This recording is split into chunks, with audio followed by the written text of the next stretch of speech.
if I am so caught up in what the audience thinks, I have given away the entire power of what it is. And so the only way through that is to find your own truth and to move away from trying to impress an audience and move into express what you believe.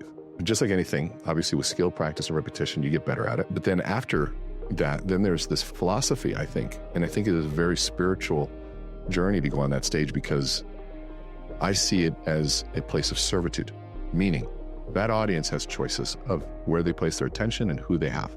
They chose to sit in a seat and to watch you speak. And if I go up there and make it about me, they can destroy me pretty easily. And so I realized that my credibility is not owned by me. My credibility is owned by my audience, and that's what we call ethos. Aristotle was the first person to talk about that 2,000 years ago, that we don't own our ethos, we don't own our credibility. The audience does. And so if you realize that, then we realize that we're up on that stage to serve. It is a privilege to be up there. And so what can I give? And if they're asking me to give my experience, I'm going to give everything that I have, and I'm going to do the work so that I'm ready for that moment that they've allotted for me, because they can take it away just as fast as they give it.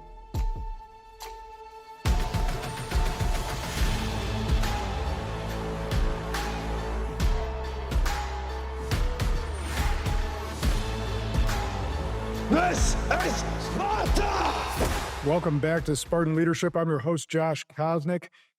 This is the podcast for leadership, inspiration, and impact. And today will be no different. I got a good friend, mentor, and coach, Rene Rodriguez. Let me give him the proper introduction before we get into a great conversation. Rene Rodriguez is a leading expert in behavioral neuroscience, influence, and leadership. Over 27 years of experience. Sorry to date you, my friend, but you got a lot of it. It's actually 30 now. Is it 30 now? Oh, man. We'll date you even further. He's helped business leaders, sales professionals, and entrepreneurs amplify their impact through the power of storytelling, self-awareness, and emotional intelligence. He's got a great book, Amplify Your Influence, and the host of Amplify podcast, Rene breaks down the science between effective communication and leadership. So today we're going to drive home how neuroscience shapes influence, what it takes to build a powerful personal brand, and how leaders can elevate their ability to connect and inspire. Rene, my friend, welcome to the show. Thank you so much for having me, man. It's an honor to be here. And I'm just digging and jonesing over your background there. I have to have the fake background back here. You got the real one. Yeah, I think that a lot of people do think this background's fake. But no, those are the windows and the trees behind us, and looks great. So let's kick it back a little bit. What originally got you into the study, or drew you to the study of neuroscience and influence? I remember it to this day. It was my mother. We were in a room, and I was 17, and she said, "Rene, look around the room and tell me what everyone has in common." I looked around and I was trying to figure it out. Was it skin color, where they were from, the language they spoke? And I couldn't figure it out. And she simply said, "Rene, everybody in this room has a brain. And if you can understand how the brain works, life in general becomes easy." And that was such a simple idea of, it just dawned on me. It's like, if that's the one thing we all have in common, and I understand there's a sequence to how the brain functions and processes information, well, let me understand that sequence and that processing. And if I can then align my life and work and what I do around that, it just makes it easier. And now 30 years later, we've learned a lot. Oh, you and I have had conversations offline where neuroscience is the one area that I geek out in. That's like my one nerd out space, because I was a big jock growing up, so I didn't nerd out in school too much. But the brain fascinates me. And I've asked a couple others this, but why is brain science so far behind everything else? Oh man, that's a great question. And I'll say this, why I think you love nerd science or brain science is because you're a businessman. You're not a coach that didn't make it in business. You're somebody who made it in business and said, "Geez, I need to show the world this." And the science gives you an insight to yourself of, how did I get here? And then you realize, oh man, there's science to prove why I think this way. And when you start understanding yourself, it's exciting, because then now you have not just your example, but you have something that is even founded in science to be able to back up that example that you live.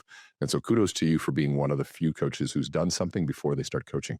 And so why is it so far behind? That's fascinating because we are right now discovering a lot of things that we've been saying for thousands of years.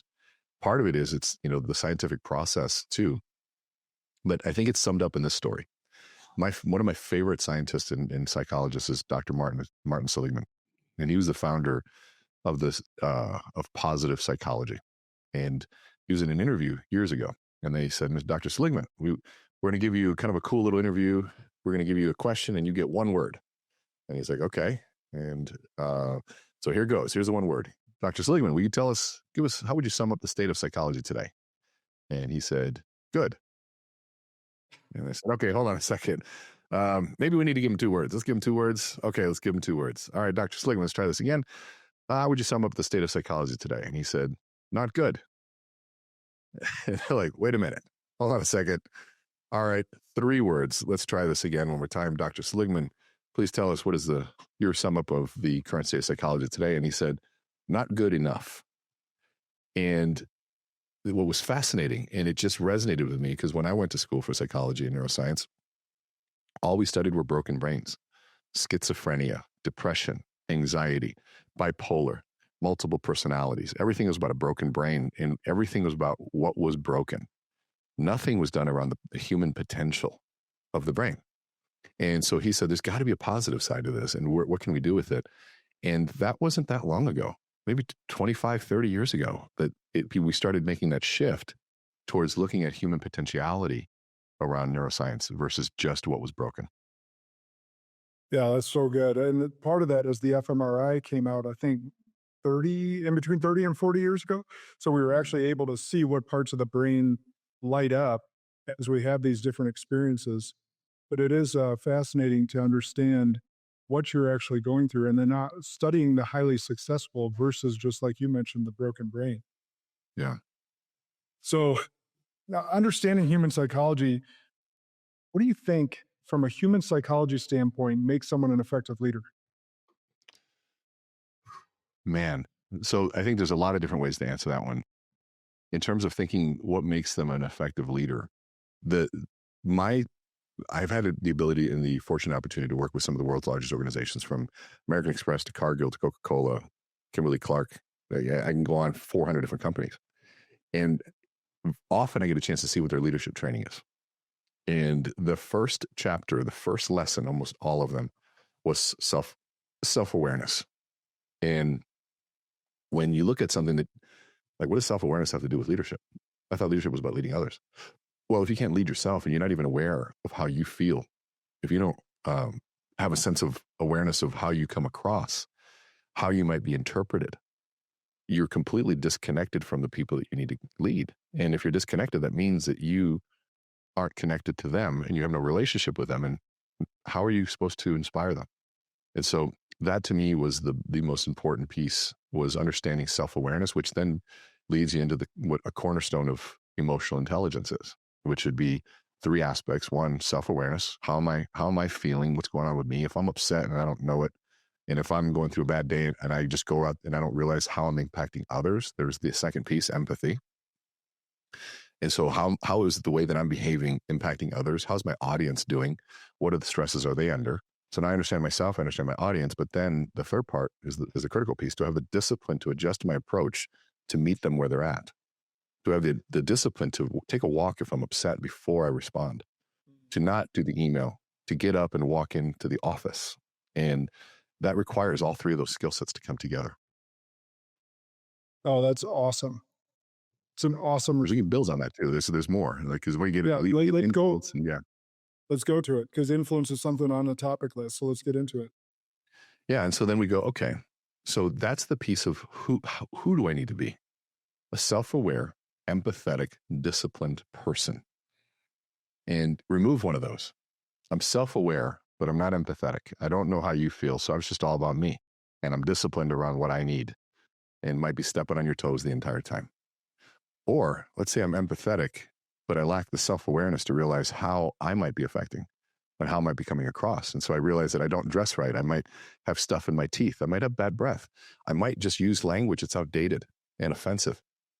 So you need the self-awareness piece too.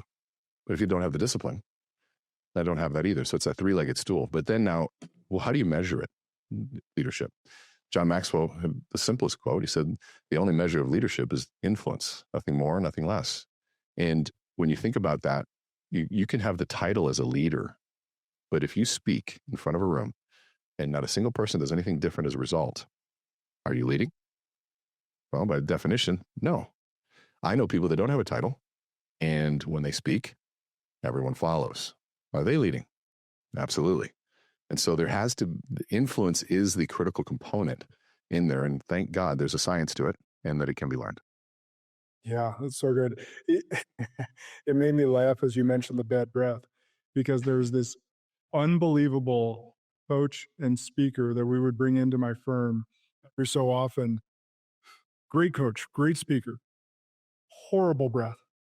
Yeah. Like, it was a running joke to not sit in the front row because you don't want to be distracted from his message. But if you sat in the front row, you were inevitably going to catch a whiff of just halitosis. Like, it was awful. So being that self-aware is incredibly We had powerful. at one point I had 37 consultants and we were doing 55 workshops a month. And I had some simple rule was we don't use the word teach because that implies that I'm putting something in that doesn't exist. We use the word educate, which to draw out something that already is there. And so that was one word. The other piece too was always carry gum.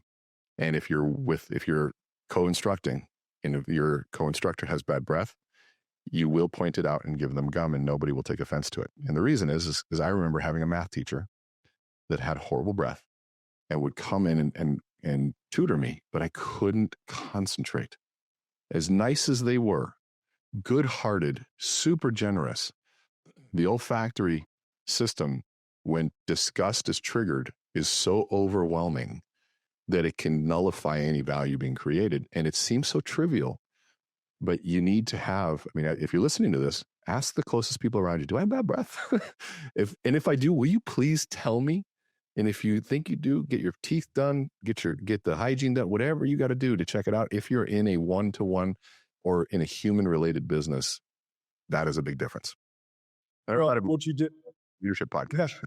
Well, we'll go all over the place with my ADD brain, but you brought up something really powerful there, which was you set a ground rule for your team as a leader, and you created openness, honesty, and transparency. So you set the ground rule as a leader about the gum. It's this very similar to having something in your teeth. Like, you would want a true friend would say, "Hey, Rene, you got a piece of lettuce in your teeth. You may want to go like this." A not great friend is going to let you walk around and smile with that piece of lettuce in your teeth. Yep. So you set a great route that just in that little quip, even though we were talking about bad breath, you actually taught a very valuable leadership lesson with your team. It's ground rules. Yeah, I think that, and so the underlying principle on that is something that I learned a long time ago, which was it's a lot easier to set the ground rules ahead of time than to have to reinforce something that wasn't communicated afterwards. And the difference between that, so if I set a ground rule up front, like you remember our Amplify dinners, one of the ground rules is no side conversations. And I do that from the first 10 seconds of the night.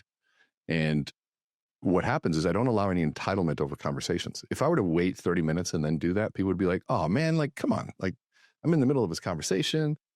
But if you do it up front, people are like, okay, this is interesting.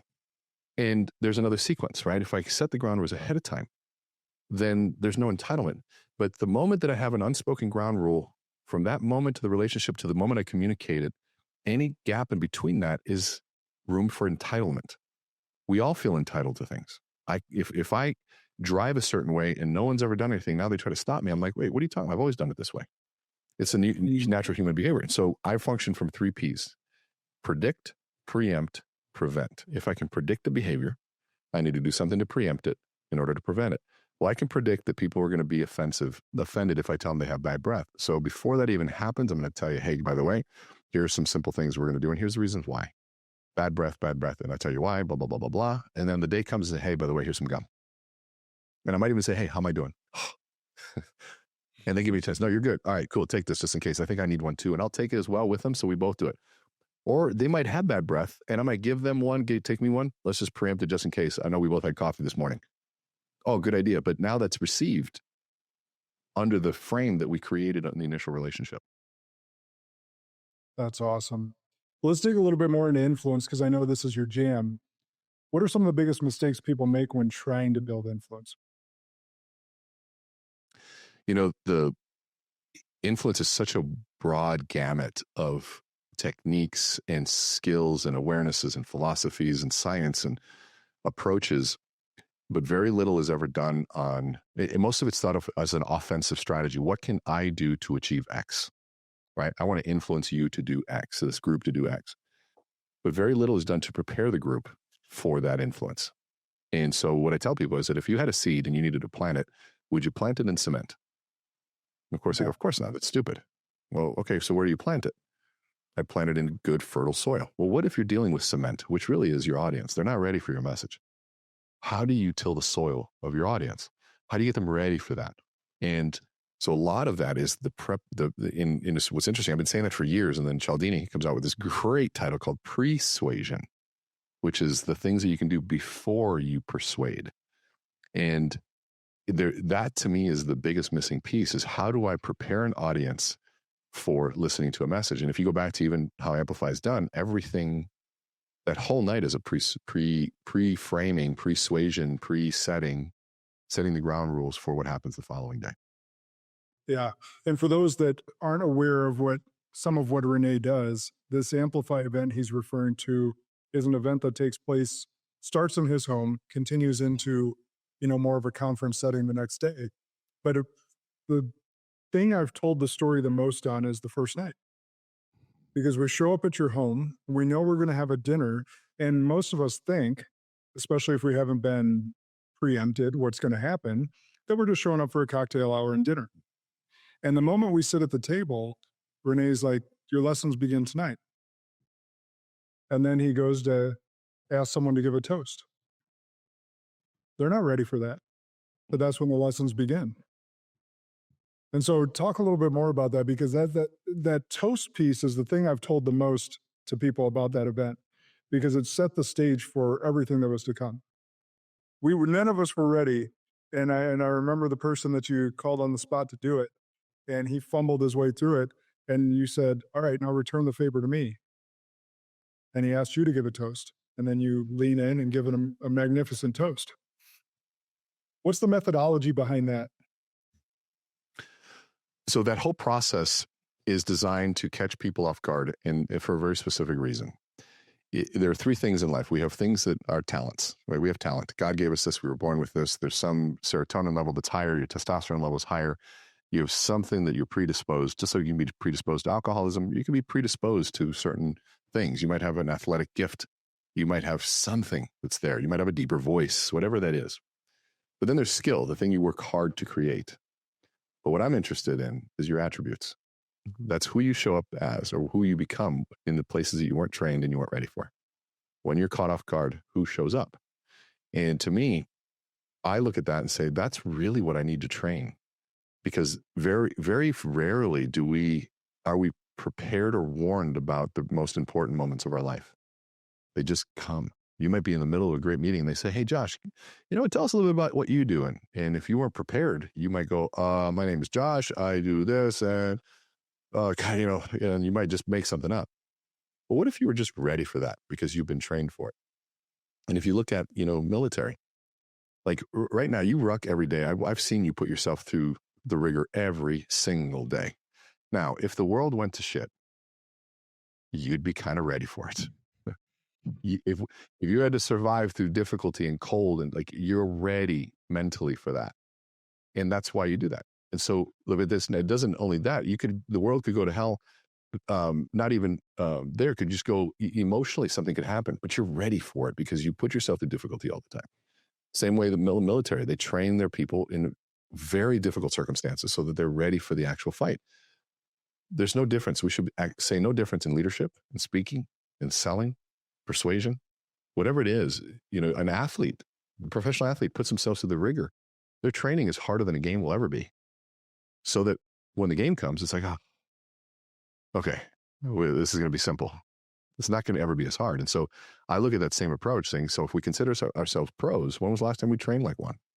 And not many people put their hands up. And so we put them through professional level training. That's so good. I want to you've used this one before, so I want to put you on the spot. So I know you're not going to fail on this mission, but I want to give people a little context to what you mean. Rene, what's your favorite color? So I was born in Miami, Florida, and my mother remarried, and so I moved to Minnesota when I was 7 years old. But I still had all my family in Miami, so I moved Minnesota, Miami, half time basically, lived back and forth until I was about 17. And during that time, I really never felt at home. But if I was on a beach and I saw palm trees, I knew it was close to my friends, my food, my music, my culture, all the things that made me happiest. And palm trees are green, so my favorite color is green. So why didn't you just answer me with the color green?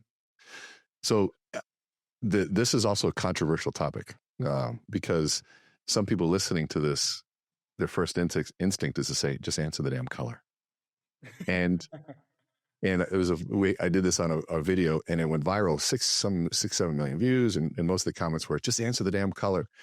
But they're missing the context of, we were doing that in a training session to show the difference between somebody saying their color and somebody having a frame before they said their color, a story. And what we try to train leaders is most people wait for good questions to give good answers. But most people don't put much thought into questions that they ask. So it's very rare that you get a good question. We get questions like, what's your price? What's it cost to bring you in? What's your rate? What's your commission? And those are sad questions. And so we teach people to say, we're going to teach you how to give rich answers in the face of dumb questions. That's also what we do in media training. Like, the media is not there to help you. They're there for a story. And I tell them, I said, remember, you get to go on CNN, Squawk Bots, and I help these people all the time. I go, just know they're not your friend. So no matter the question, these are the questions you're going to answer. And we'll get to their question, but you're going to make sure you frame it first, especially if your business and brand is on the line. And so we have to teach that skill set now. Granted, if I'm in a regular conversation, what's your favorite color? So much say green. But if there's nothing at stake, but that exercise is a really powerful one to help people explore the power of story. And if I were to ask 20 people their color and then I do that one, I'll be the only one remembered. There's a whole lesson around being remembered. You can't get referred or you can't get any referrals if you're not remembered. So a lot of value in that. I was just going to touch on that too, because, I've read it in your book. I've heard you use it as an example, but that's what people, whether they're pissed off that you didn't answer them right away, or they're like, oh, that's a really beautiful story. Either way, they're going to remember that your favorite color is green because they heard the story. So therefore you will be remembered versus, I don't know what the percentage is. Maybe you do off the top of your head, but most of us can't remember someone's name the first time they shake their hand. Well, that's an interesting phenomenon, and I can kind of explain why. It goes back to the sequence of how we process information. And so we've all done it. I just did it yesterday. I met somebody, shook their hand, and they walked away, and I'm like, oh my God, what is their name? I can't believe, because I try to be really conscious in those moments. Well, the reason that's the case is that when we first meet people, your brain's first task is to keep you alive. So it is assessing any level of threat and danger. And the only way the brain can assess threat and danger is through stress level and secretion of cortisol. And so if you're, depending on where you're at, if you're sizing somebody up, if you're looking at them judging you, or you're wondering if they're going to judge you, or your head is somewhere else and you shake their hand and they say their name and you walk away, it went in short-term memory and right out. It didn't even allow it to click. And so that's a process of being able to be really present in the moment. And my way to combat that is somebody says, my name's Bill. It's like, hey, Bill, nice to meet you. Now, is that short for William, or is it just Bill? And do people call you Billy? Like, what's your favorite? Do they piss you off when they call you Billy? I've already said his name 6-7 times in like a 5-second period. And so I will, if it's John, I'm like, wonderful. Is it Jonathan? It's like, and even though I probably know it's not that, it's with an H or just Jon. All those things I'll try to cover in a very short period of time, just so I can repeat the name. That's really good. It's really good. I only get Joshua if I'm in trouble with my wife and mother. If I get Joshua Stephen, I'm in real trouble. That's funny. I love that. So that's a way people can remember it. But that's such a good tactic, and the storytelling that goes along with it helps you be remembered. There's something on my list that I wanted to talk to you about, because I know this about you. People that have known you for years now know this about you, but I want to paint this picture real quick. So Rene is runs multi-million-dollar business, working with billion-dollar businesses, known all over the world, speaks on stages over 200 times a year, and yet you called yourself fat, Rene. You've gone on a journey to lose over 100 pounds. So I want to ask this in two parts. Like, you're already highly successful.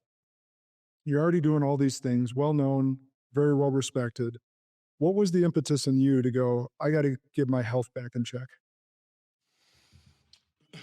Well, which time? That's the challenge. If I'm honest, I've yo-yoed a lot. This I can finally say is the last yo-yo because something shifted. But there's been different impetuses in the past.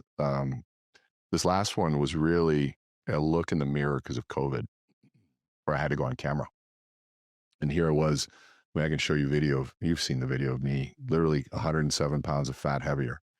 And when you had to look at yourself and realize that, oh my God, the world has shifted. I'm going to have to be this way. And it forced a mirror onto myself. Now I had been busy. I'd been working. I get accolades. I mean, people say, Rene, you changed my life. And all of that can be intoxicating in the wrong way because then you forget to look at oneself. That self-awareness we were talking about. Doesn't matter how often I talk about it. All that matters is what I'm doing with it, right? Stanley Kubrick had a great quote. He says, our ability to eloquently talk about a subject matter can create the consoling illusion that we've mastered it. Now here I can write a chapter on self-awareness, but yet I was clearly lacking it. And I looked at myself and I go, gosh, would I even take advice from me? I'm talking about all of these other things, but clearly I have not applied much to myself. And I'm like, that's not okay. And my philosophy has always been, I have to do something for 3 to 4 years before I talk about it on a stage. Like our social media, if I'm going to do that, I'm going to master it for 3 or 4 years before I even show anybody how to do it. And that's a long-term approach, but yet, God, I let myself go. And when I looked at that, I was like, okay, they canceled all our events. I lost 100 events in a week, no in-person gatherings, no travel. I called my trainer and I said, I'm going to hire you every single day until we come back on track. What was the hardest part of it for you? The emotional eating, 100%.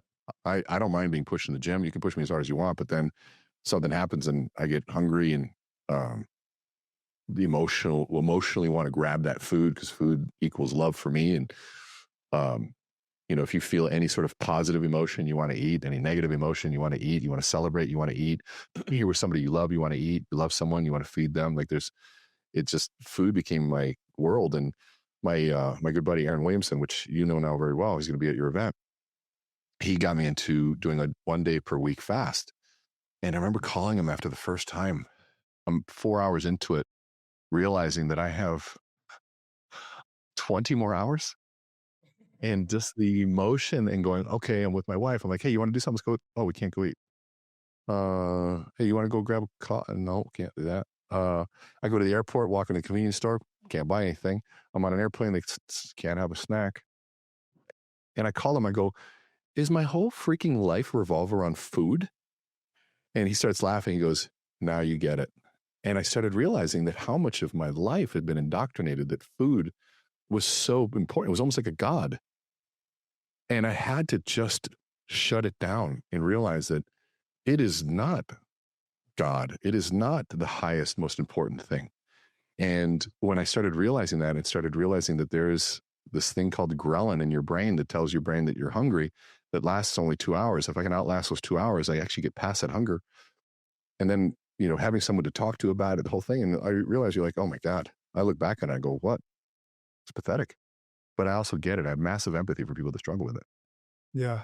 And that's why I wanted you to touch on it, because there might be someone listening that you could really impact with that. How? The thing that comes to mind for me, I got asked this really powerful question once. Do you eat because is it fuel or is it fun? Fun for me it was, yeah. Right. And that's what it is for a lot of people, is it's for enjoyment. You really enjoy the taste. If you like fine foods, if you like sugars, whatever it might be, it's fun. It's not to fuel your energy of your body. And so stopping to ask yourself that really powerful question, it's a simple one, but before you go and grab whatever you're about to grab, is it to fuel your life and your energy and your being, or is it just enjoyment? I think, you got me thinking it might even be deeper than that, because like now that I've sort of gotten past that, I can now see, I can appreciate food. I don't even think it was fun. because I was consuming out of fear. I better get as much of this in before it goes away. And it was just wow. Now, what's interesting is, like my, some of my coaches helped me sort of uncover some of this, but I remember as a kid, because where does it come from, right? Why is this fear associated to it? Well, as a kid, I remember, I didn't know my father. My mother worked a lot. So oftentimes I get dropped off at like a cousin's house or sometimes a migrant labor house or, some of my mother's network, which wasn't much. And I get dropped off at 8 o'clock at night, sometimes 9. Well, the family had already eaten by then. And I hadn't had dinner. But I didn't have the autonomy, confidence to ask, say, hey, I'm hungry. And I remember we all going to bed. I'm going, oh my God, we haven't eaten yet. And I'm like, and just as a kid, you're just so hungry. And I've been fed, I had a family, like the family that raised me always fed me with a lot of food. So when I didn't have it, I felt so alone. And I literally would wait till everybody fell asleep. And at midnight, I would sneak downstairs. And if it was at one of my cousin's house, they all ate was macrobiotic food. So I learned that if I could put a pasta in my mouth and let it sit there for a little bit, it would soften up. And I slowly chew it. But if I was my other cousin's house, they had a tub of cookies. And it was the best top because you could open it without making any noise. And I could literally eat as many as I wanted to. And I just would look at what it would look like on the tub. And I didn't want it to be very visible, right? Of how many were eaten, but I would eat as many as I could. And hopefully nobody saw, but it created sort of like this sneaky relationship. And this is shameful one almost with food. It's fascinating. I've really never talked about it like this before. So, but yeah, this is the kind of work you got to do though. It's ugly. It's ugly and it's deep and it's personal and it's necessary. In fact, it's actually even biblical. And it's interesting, and I'll share this brief story because it may resonate with someone. But in the Old Testament, Moses sacrificed animals to obey God. And what they were doing was cutting away and cooking the fat because the aromas were pleasant to him. Well, in the New Testament, Jesus has a word that everyone that's in the fitness world has probably used and abused, where he says, your body is a temple. Yes. So what he's saying is, and it goes back to your fasting point, is it's no longer sacrificing animals to please God, but yet sacrificing yourself in the spirit of food. So the fasting, which we now know from science, actually melts the fat away. So it's symbolism between the Old Testament and the old way of sacrificing an animal to now sacrificing yourself so that your fat can melt away and honor your body like a temple so that it pleases God. Yeah. What's fascinating, I love that you brought that up because I want to talk about that because I think that's interesting. There's a sense of sacrifice and suffering that really brings us closer. And Mother Teresa believed that suffering was the fastest way to get to God. And which is why, she had a $29 million budget. She could have solved a lot of the problems in Calcutta with just writing a check, but she's like, why would I rob them of their journey and their relationship with God? Now, it might be why she hasn't been canonized. Some people felt that maybe she went too far with it, whatever your belief is, but there's a truth in there that even how small that suffering is. And if you don't have an issue with food, you hear somebody that's, cries over fasting is weak. Yeah, I hear you. And in some ways I kind of am with you and I respond well to that. But the truth is there is an inner journey of relative suffering and relative sacrifice to things, if you're a trust fund baby and then you go and sit in a motel, that's a big sacrifice if you're used to a 5-star Ritz. And internally now we gotta probably start, building the muscle of sacrifice a little bit further. Let's start small, but then we'll work towards other things. But I think there's something really beautiful in the act of suffering. It builds compassion. It builds empathy. It builds a closer relationship to the things that matter the most. And instead of covering up all of the other things. And so life is hard. And I think that's okay because it brings us so much closer to the things that maybe the adversity or difficulty wouldn't have brought us close to. You're 100% right. You and I have both been through severe hardships and overcome. And that suffering has made you who we are today. It reminds me, I've got a good friend, as part of my Bible study, does very, very well for himself and business owner. And he said, hey, Josh, can I bring my camper up? I'm like, yeah, we got plenty of space. But you don't need to do that. We're a hotel, we got the house, whichever. And he goes, no. He goes, I like to sleep in my camper every once in a while, remember where I came from. Oof. I love that. I go, all right, well, you can come inside to take a shower at least. Says deal. See, I respect that so much. I love that. Just keep yourself grounded. All right. So you guys heard me allude to this. Renee's one of the best public speakers you'll ever hear.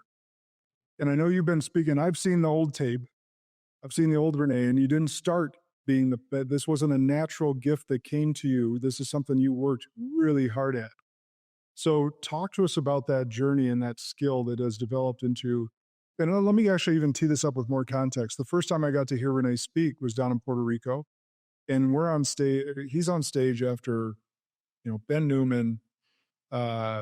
We had Tim Grover there. We have all these high energy, you rah rah guys, and Renee gets up there and commands the stage without any you rah rah. Just a deep level of knowledge and connection with the crowd. That was so different. It made you stand out that much more. So I just want to give you that the audience that context and you that compliment. But talk about that skill development, because that is the number one fear in the world, even over death, public speaking. Well, speaking it's interesting and how self-created that fear is, but also how much it merits. The fear is merited in some ways because the stage is a mirror. It's also why I got into fighting, which is really weird. Like people say, why do you want to get into fighting? I said, well, I can't talk my way out of it as soon as that cage closes. I can't talk my way out. It's the highest level of truth there is as a human, as a man. Like either I trained or I didn't. Either they're better or I'm better. And it's like, wow. And I've always been in a search for truth. And my last fight was against Brett Rogers, who's one of the top 8 heavyweights in the world, knocked out Andrei Arlovski in 8 seconds. I wanted to quit a minute and 30 seconds in. And I had to calculate how much shit I was going to take from my friends for quitting, calling a timeout. And I realized that it'd be better to take a beat down than to take that beat down from my friends. And I made it through. But then afterwards, I didn't get knocked out. Almost did. I realized that the truth came to me. I'm not a professional fighter. I'm good. I'm not that good. I have to put my brain to other uses. Very humbling, but also very revealing. And so the stage is kind of the same way. There's a sense of truth that goes up there. Did you prepare or not? And the audience is going to give you feedback, and they may not be very nice about it. Social media is kind of the same thing. So then you realize, okay, how do I manage that journey? And if I am so caught up in what the audience thinks, I have given away the entire power of what it is. And so the only way through that is to find your own truth and to move away from trying to impress an audience and move into express what you believe. And just like anything, obviously with skill, practice, and repetition, you get better at it. But then after that, then there's this philosophy, I think. And I think it is a very spiritual journey to go on that stage, because I see it as a place of servitude, meaning that audience has choices of where they place their attention and who they have. They chose to sit in a seat and to watch you speak. And if I go up there and make it about me, they can destroy me pretty easily. And so I realized that my credibility is not owned by me. My credibility is owned by my audience, and that's what we call ethos. Aristotle was the first person to talk about that 2,000 years ago, that we don't own our ethos. We don't own our credibility. The audience does. And so if you realize that, then we realize that we're up on that stage to serve. It is a privilege to be up there. And so what can I give? And if they're asking me to give my experience, I'm going to give everything that I have, and I'm going to do the work so that I'm ready for that moment that they've allotted for me, because they can take it away just as fast as they give it. That's so good. Is there a technique that you use beyond the servitude, maybe initially to get past some of that, those butterflies, that fear, so that it eased you into the conversation? Yeah. I don't know if I've ever shared this on a podcast. It's very, very sort of a very private thing, but I'll share it with you because I love the ethos of your podcast and what it's about. So one philosophy is that the butterflies will never go away, but you can teach them to fly in formation, right? And so the question is how? Just like anything, breathing is always a really important piece. That's the only bridge between the stress and the release, what we call system 1 and system 2, or sympathetic, parasympathetic nervous system. Sympathetic being the excitatory response when you're highly nervous. You're very sympathetic at that point. But if you breathe, that is a parasympathetic or a relaxed response. And so breathing and oxygen, that's where box breathing, diaphragmatic breathing, all of that comes into play to really get you in the right state of mind. But for me, there's a sort of this mantra, visualization, meditation, prayer, if you will, that I go on, where I reassociate the stress, and I feel that stress in my chest, and I close my eyes. I can do it with my eyes open now, where I take a deep breath and I imagine myself climbing up this cliff, and I'm climbing up this mountain, if you will, that either side, if I slip, I die, right? It's so that, and I'm frantically climbing up. So I associate the frantic energy with the cliff, not the audience anymore, or the stage.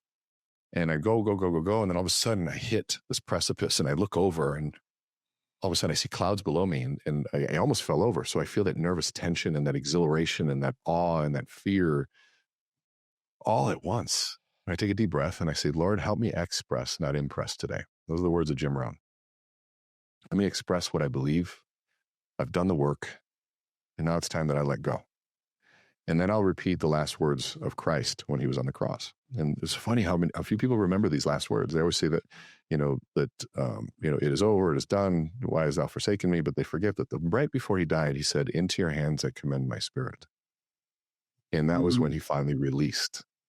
And it was, he was angry, it was all these things. But then there was this final moment of the purest expression of faith, which was surrender. And I say that, Lord, into your hands I commend my spirit, and I just jump into this precipice. And if I've been really nervous, I fall longer. It takes me longer to let go. And I finally breathe, and then something catches me, and I begin to fly. And in that moment, I open my eyes, and I imagine the top of my head opening up, and this light coming from the sky and going through me. And maybe that's a symbol of me being a vessel for a deeper message. But whatever it is, what I control is what happens prior to that moment. What I have to surrender is what happens from that moment forward. And so there's this great Venn diagram that shows just sort of two circles intersecting, right? And on the left side is discipline. On the right side is surrender. But in the middle where they overlap is flow. And I think that's what we achieve, is that flow when we have the discipline to do the work, but then when it comes time to perform, we surrender. One of my good buddies is the head coach of the University of St. Thomas basketball team.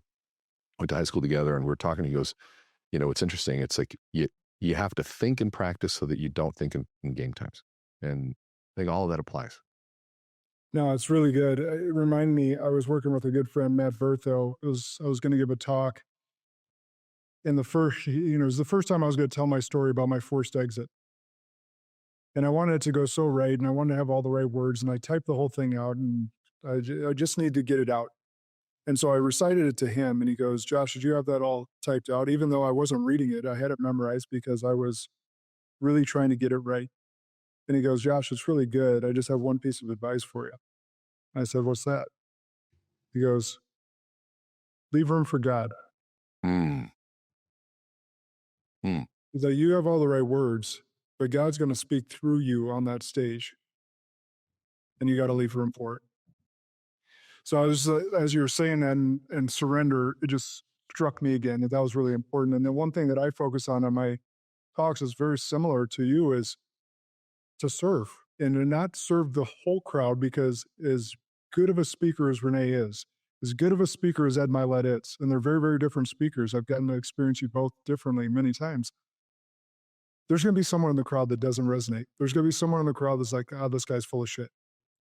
You can't worry about that one. You got to focus on the one person that hears you, feels you, and is going to be impacted by you. Yeah. So I just focus on one, not the many. I actually get also really fascinated with why I didn't resonate, because I think Jordan Peterson would say, sometimes the haters provide some of the best feedback, the feedback that nobody will tell you. And I was like, ooh, and it got me to be much more gracious in the haters and the naysayers and the people that tell me I wore a wrinkly suit and that I look like a thumb. But yeah, it's interesting. The question is, what does it mean to leave room for God? And I think that's where those are the questions that I sit up at night for years with. And I've sat with that one for a long time. What does it mean? Because we talk about God as a plan, but how can we say God has a plan if we also say God gave us free will? And I think that there's a semantic discussion that needs to happen in that, because if it's God's plan, but I have free will, which one is right? And how do I manage that? And I think God gave us gifts and talents and skills. and gives us opportunities. And my job is to maximize those skills. And so if you look at that from that perspective, we say, okay, story of the talents. Well, one of the only stories that showed up in all 4 books, all 4 gospels, which to me is a symbol of truth, especially if they were written hundreds of years apart. So God comes down and gives one person 1 talent, one person 3, and one person 5. Goes back, says, what'd you do with your 5? Turn them into 10, high five, you did a great job. What'd you do with your 3? Turn them into 6, wonderful, high five. You with the 1, what'd you do? Nothing, I buried it, squandered it. God was upset. One of the most times he was most upset. I give you a gift and you didn't use it.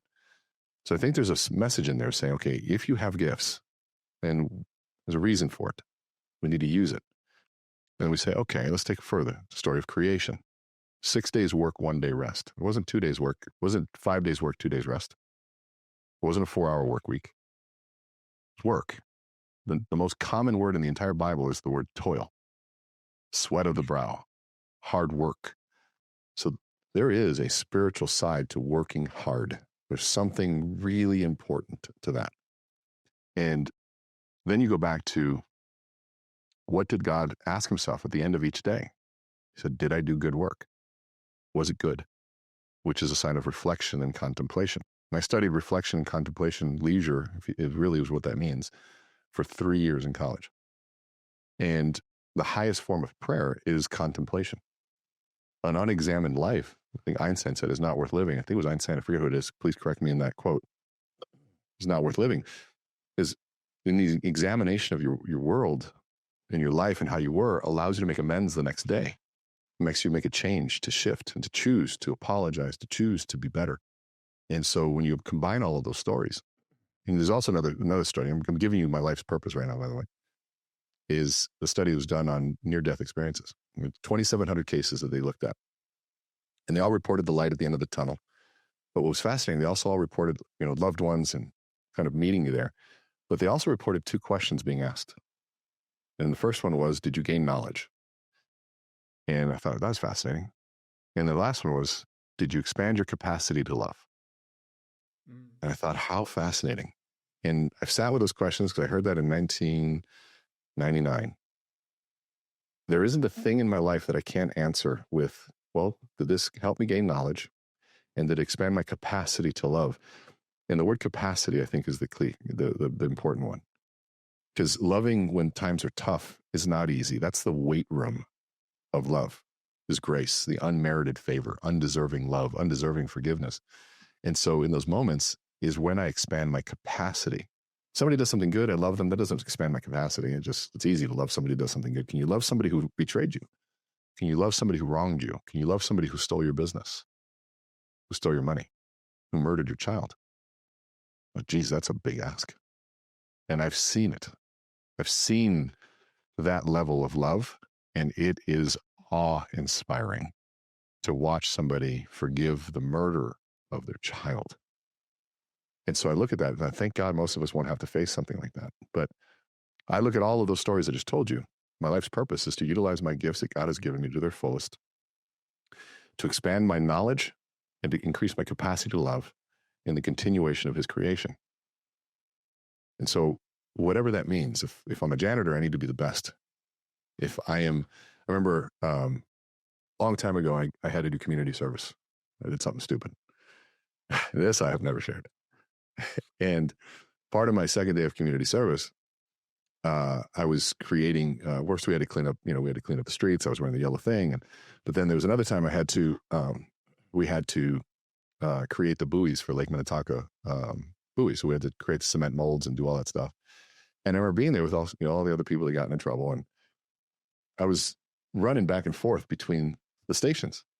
And the guy that was leading us, he had sort of a disability. He couldn't walk real well. And he had no idea who I was, my background, anything, or what I did. And he's like, hey, man, like, we're building this thing. And he's like, I don't know what your story is or what's going on in your life, but, if you ever need a job here, I got you.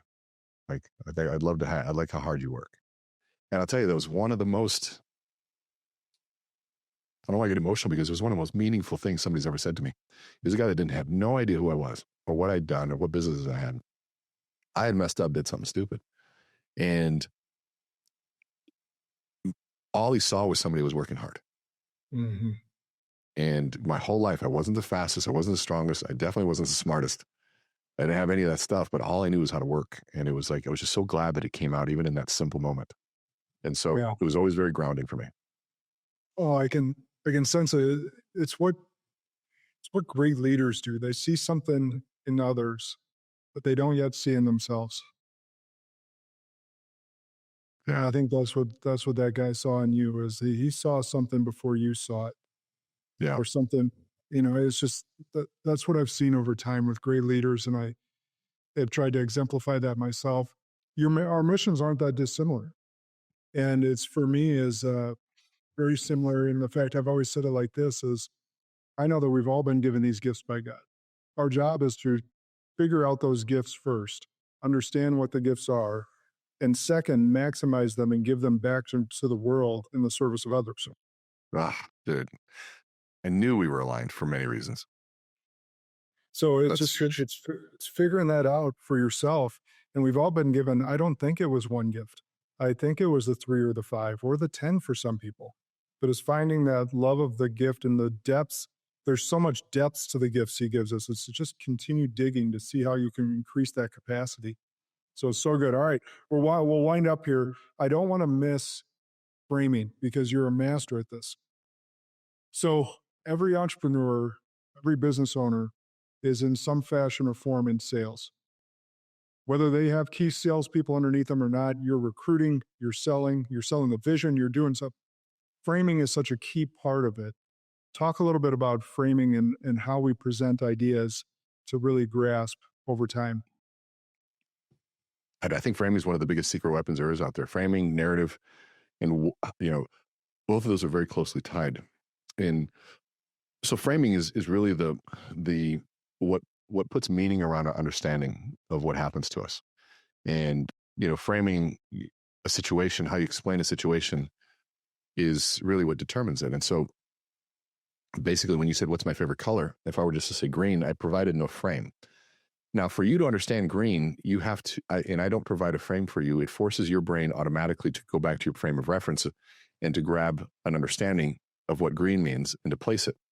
Now, the thing about it is, I don't know what your experience with the color is. And so you could grab something, you could say green. Oh, is he a Green Bay Packers fan? You could say green and it says, oh, does he like money? There's all sorts of things. Or, it's just the color green, you're not thinking about it, but conceptually it's there. So if I were to say to somebody, what word comes to mind when I say used car salesman? Slimy. Yeah, most of the time it's something negative: slimy, sleazy, douchebag, liar, whatever it is. And so what happened is that I've asked this thousands of times and I always get the same answer. And why? Because there's a past negative frame of reference that people grab from to understand this profession. And so how would I shift that? Because I think a lot of us are in professions that we don't know what it is, and we present ideas and we don't frame them. And so a simple example of how to shift that would be, my grandfather was in Cuba right before the Cuban Revolution. And he saw the revolution was coming, knew it wasn't good for his family. So he wrote this letter to the president of the United States at the time saying, if you can get me and my family out of this country, I'll come in and fight for yours. And somehow that letter made it to the right person. They pulled my grandfather out, my grandmother, my aunt, and my mother. He went and served in the American Armed Forces for 8 years in search for his American dream. Finally, after 8 years, he landed in Homestead, Florida. Now, if you know Homestead, Florida, there's not much there. But he realized that his American dream was limited to how far he could walk because there was no employment. But there's somebody who saw my father or my grandfather and saw what he did for this country and got him into an older vehicle. And that older vehicle allowed him to extend his reach by 25, 50, even 100 miles, changing the trajectory of his life, my mother's life, and ultimately my life. But that person who believed in my grandfather was a used car salesman. And so now, did you have any negative thoughts about this person? No. Not at all. Inspiring Why? thoughts, Because, no. yeah, inspiring thoughts. Because I provided a frame first. And his story was the frame to the profession. And if I do that job first, then I can, in essence, control the narrative of who this individual is. And if I can control the narrative, a narrative is a construct of reality, I then can actually quite literally shift someone's reality. And it's the same way that people convince somebody to join a cult. If I can shift your perspective, I can then change the context, which gives you permission to do X. And what if that X thing is to join a group? And so it's a very powerful tool, but I can also shift it to get somebody away from drugs and get them away from illegal activity. I can get them to shift their weight in terms of their health habits, get them away from smoking. I can do that to make a leader more self-aware. I can make a salesperson make more phone calls. It's the same power. Depends on how we use it. So there's an ethic that goes with it. So good. I know we're running out of time. I always ask this last question. So it could be on anything we spoke of or anything not. What is something, an unpopular belief that you hold to be true that most others would disagree with? That balance is bullshit. And I think your how is more important than your why. And here's why. So balance is BS in the sense that I've asked tens and tens of thousands of people this question. How many of you have done something big? And they all raise their hand. I said, great. How many of you did it balanced? And they all put their hands down. And I go, so here's the thing. Balance implies that I got to stop one thing to another to even things out. Well, that's not how life works. We are constantly out of balance. And another way of saying this, we're reprioritizing things. Sometimes my family needs to take a back seat while I fix our finances and work hard for 90 days to turn things around so that we can actually be okay. Sometimes my work needs to take a back seat so that I can take care of a sick family member. There's no balance in that, but it's the right thing to do. And the word that I choose is harmony or integration. You play this tune, I play that tune. And together these tunes create a really cool song. Sometimes I got to turn the bass up and turn the treble down because of what's going on. Sometimes I got to do this and do that. But all of it is creating this, in essence, harmony of what's happening. Now, if the tune that I'm playing doesn't vibe with your family, well, then we got to retune things and realign and reintegrate. And so in the how versus why, that, we talk about the importance of why, which I think is great. But I know a lot of people with very strong whys, but their how, they were an asshole. The way they did things was wrong and unethical. But man, their why was great. Well, what will you be remembered? Your why or how you treated somebody and who you were? Because your how is your legacy. What you do every day, how you live, that's what will be remembered. And so you can have a great why, but if you're an asshole along the way, now you're just an asshole with power. To me, if your how needs to reflect that why. The end does not justify the means. You want heaven? Well, the road to heaven needs to be heaven. You can't be an asshole on the way to heaven. You have to be heaven the entire way. So good.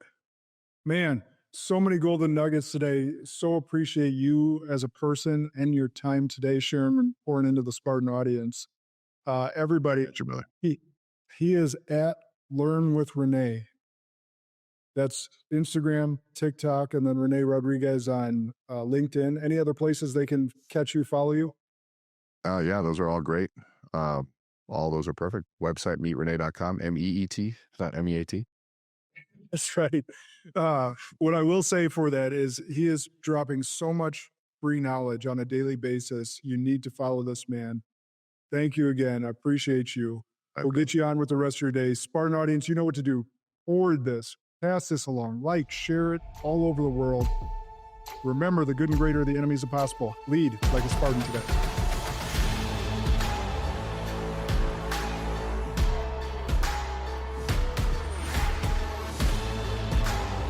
This is Sparta!